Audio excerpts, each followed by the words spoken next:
Ya saudara, sementara itu kepadatan penumpang di Pelabuhan Yosudarso Ambon, Maluku juga mulai terlihat meningkat. Penumpang dengan tujuan Indonesia bagian timur mendominasi jumlah penumpang yang akan berangkat menggunakan kapal laut dan maksud kami KM Ngapulu. Kepadatan penumpang mulai meningkat di Pelabuhan Yosudarso Ambon, bahkan penumpang rela berdesakan untuk naik ke kapal KM Ngapulu dengan tujuan Kepulauan Banda, Tual, dan Fak-Fak, Papua.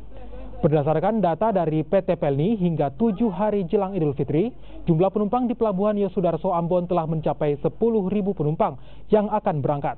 Sementara itu diperkirakan kepadatan tertinggi penumpang akan terjadi 5 hari jelang Idul Fitri.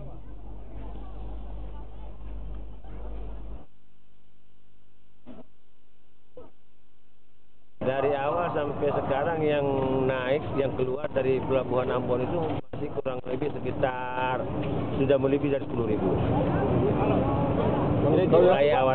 Mulai mudik H-15. Dan terbanyak tujuan barat apa tidak? Yang terbanyak malam ini. Tujuannya ke rata-rata banyak ke Banda sampai dengan Fak-Fak. Kalau turun Pak? Jadi kita prediksi ini sekitar sampai tanggal 10, tanggal 11. Itu arah mana aja Pak? Semua rata-rata arah ke timur.